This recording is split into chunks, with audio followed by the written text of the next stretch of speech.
En 1939, la situation pour Tonton Moustache est pleine de paradoxes. Dictateur chevronné, il a mis à genoux son pays à un point qu'il n'a que peu de chance s'il doit faire face à son pire ennemi, Hitler.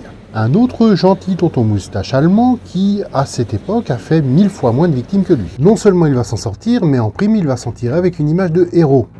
On reprend ça depuis le début.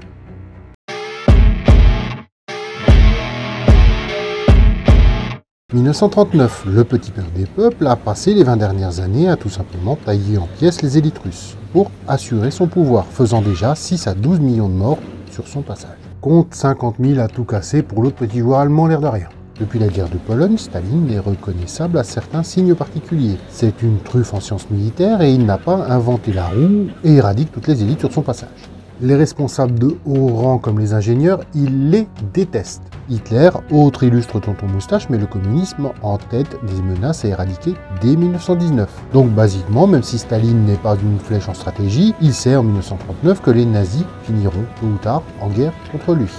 Et pourtant, Staline va éradiquer toutes ces élites militaires, alors même que son pire ennemi est en train de se renforcer aux frontières.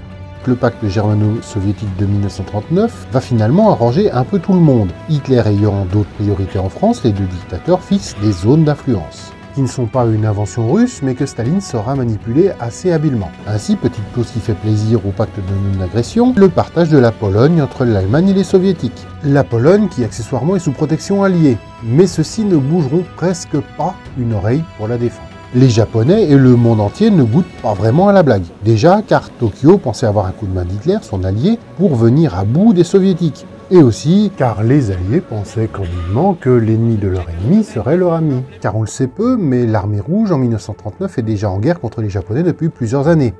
Et pas que. Après la guerre civile espagnole perdue par l'Occident, l'armée rouge est alors en guerre contre l'Empire japonais en Mongolie depuis déjà plusieurs années. Et également de l'autre côté contre la Finlande. Deux guerres peu connues qui feront un jour l'objet d'un Vox Cut. Si sur le terrain l'armée rouge est plutôt en position de force, gagnant une bataille décisive côté Asie, côté finlandais, Tonton Moustache attaque un pays neutre et indépendant de la Russie depuis plusieurs années. Déjà, les Finlandais, ils ne partiront jamais en vacances avec les Russes. Il y a une longue histoire de haine non dissimulée, et lors de la guerre d'hiver, les Suomi vont vendre très chèrement leur peau face à une armée rouge qui n'est même pas bonne à partir camper sans mettre le feu à la toile de tente, laissant sur le carreau pas moins de 300 000 victimes, morts, disparus, prisonniers. Rien que ça. À l'issue de négociations laborieuses, la Finlande cède des territoires en échange d'un traité de paix. Mais la méthode stalinienne va sans doute vous rappeler quelqu'un.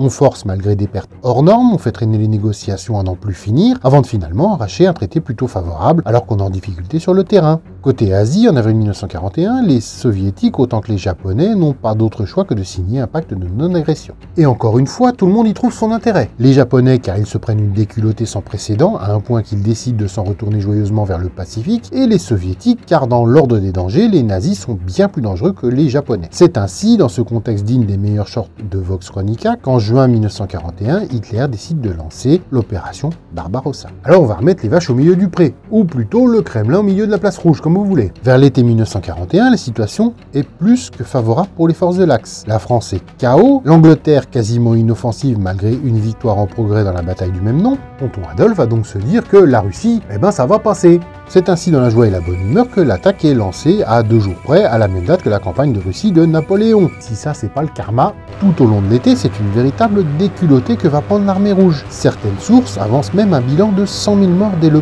premier jour de l'attaque. Pour la seule phase initiale, on compte pas moins de 1,9 million de morts blessés, disparus.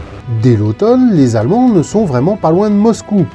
Et pourtant, c'est là qu'ils vont faire leur première boulette. L'armée allemande prend de vastes territoires. Et là, c'est de salles ambiances. Pour les civils, c'est presque une libération en comparaison du régime stalinien. Mais pour les Allemands, les Slaves, c'est juste des sous-hommes.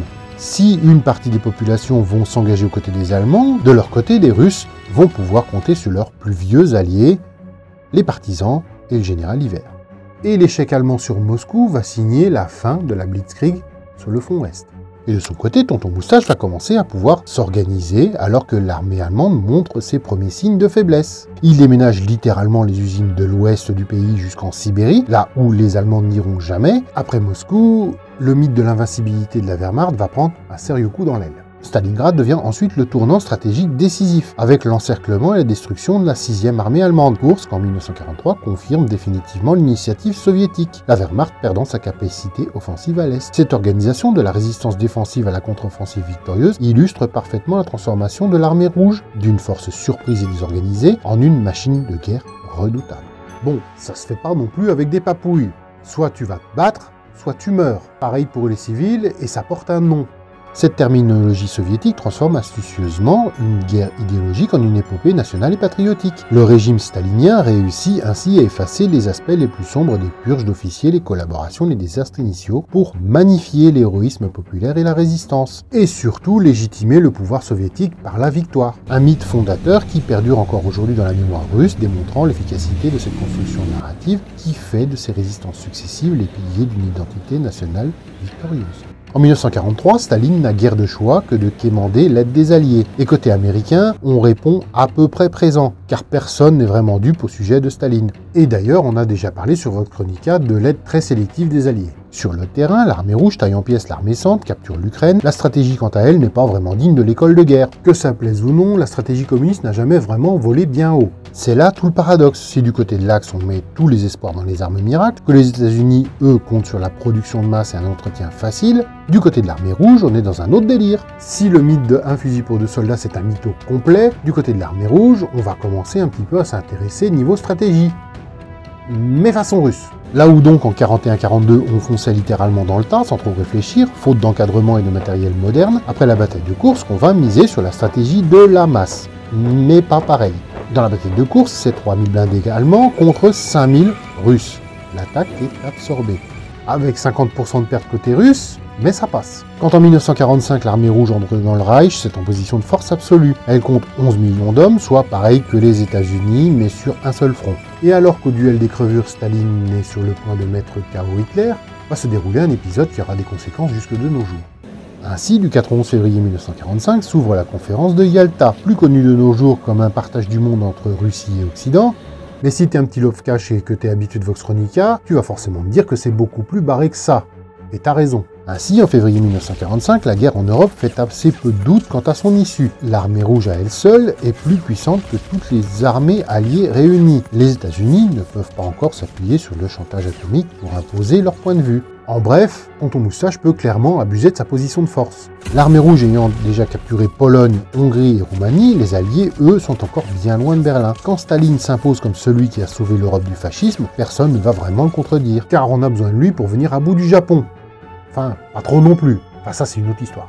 Ainsi, Tonton Moustache concède le partage de l'Allemagne, accepte l'ONU, chaque parti accepte que ceux qu'ont libéré les petits copains est tacitement leur zone d'influence, chaque parti promet ensuite des élections libres, promis, juré, craché. Sauf que Tonton Moustache, il s'en fout. Lui, la parole donnée n'engage que l'imbécile qui y croit. Il en restera 2 blocs qui s'imposeront. L'Occident, où les élections auront lieu, et de l'autre où ça sera communiste avec en bonus des tensions, à Berlin, en Corée ou plus indirectement en Indochine. À la fin de la guerre, la Russie compte le plus gros bilan humain. 27 millions de morts, dont 11 à 13 millions de militaires.